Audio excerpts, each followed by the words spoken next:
your school?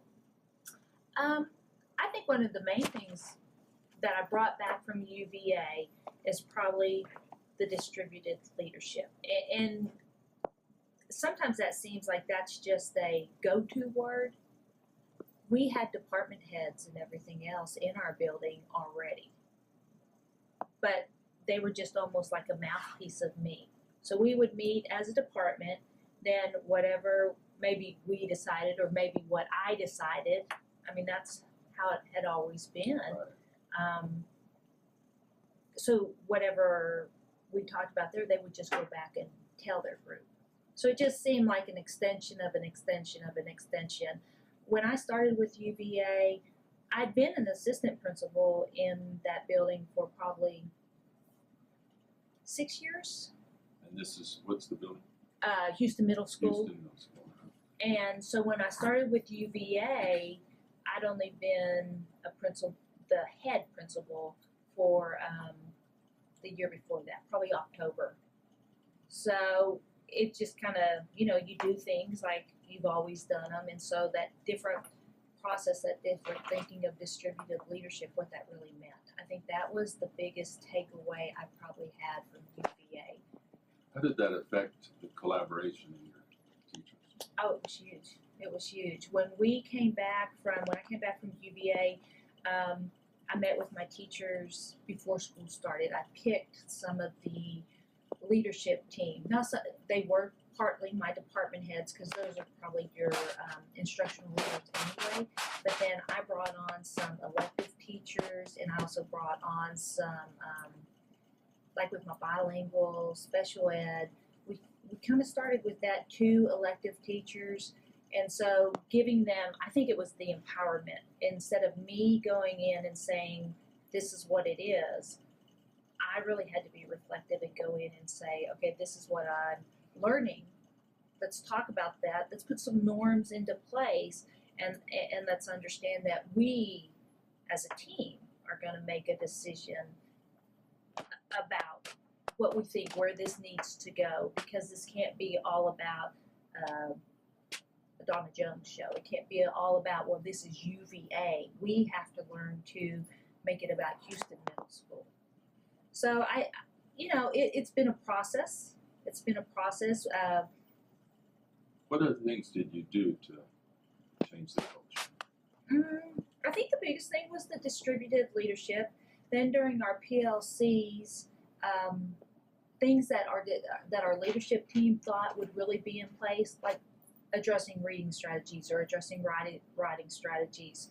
We had our English department come up and teach our other staff members the process of it and everything else. So we started giving them, they started going back and speaking to their departments or to their teams and making decisions, And I think that was the biggest thing, was they realized when they came back, they realized that it wasn't going to be what the principal and assistant principal think. It's what about the leadership team? And I think the leadership team had to understand that when they met with their departments or with their people, that they couldn't go in and talk about, this is what we want, this is what we want. They would present ideas, or they would have feedback, and then they would come back, and as a group we would decide. I think the listening and the feedback and I just think the empowerment of it all. What about the data? I think the biggest turn in our school was math and English have always had to do the data. They were responsible for SBA. They kind of were under the gun. You have to, math, English interventions. It was always math, English, math, English. So we had to change the culture in our school to realize that it just doesn't fall on our math and English teacher. We're responsible for everybody, our bilingual, our SPED, our social studies, our science. So one of the biggest things we did was, I think that helped the culture, was science and social studies went with me to the first UVA training. And they and an elective teacher, they had their eyes open to realize just what math and English do to look at the data. So what we did, we had social studies received all our reading results, and math and science received our math results. So they kind of started to team up. They started to meet. Our science department would meet with our English department, or our social studies department would meet with our English department, and they started working together, kind of collaborating. Not just, we always thought collaboration was among those departments. Well, we did collaboration. And I think that was one of the biggest eye-openers, because then it was kind of, last year, for example, we had social studies. We knew English was going to do a research project they had to do second semester. So first semester, social studies began working with those kids on research. So when English had to come in and teach it, they'd already seen part of it. So I think our departments working together, taking on that responsibility, they would meet and they would look at our lowest quartile and say, okay, let's tag team these kids. What can we do? And so I think the data was valuable, being able to take it. What kind of results have you seen from these changes?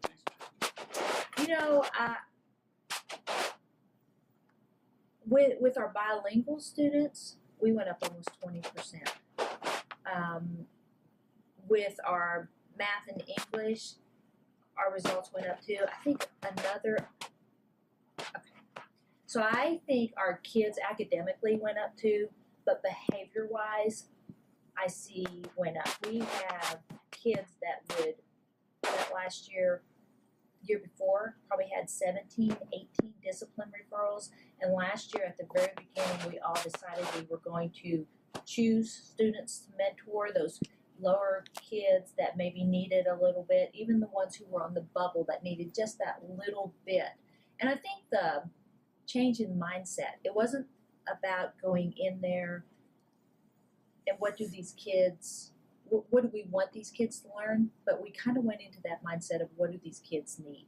And sometimes it was needs in academics, sometimes it was needs in behavior. So we would, if they would talk among themselves and mentor these students and say, okay, I'm having problems with this student, what can you help me with? And it could be maybe taking that student, instead of sending that student down to the office, they would send that student and they would go speak to a coach, and that was like their mentor. And they would handle that problem among themselves, and we would see how the child would raise up on their behavior, and then that would lead to academic success too. Some of the students that had been maybe at alternative school the semester before, thrived at our school, blossomed at our school,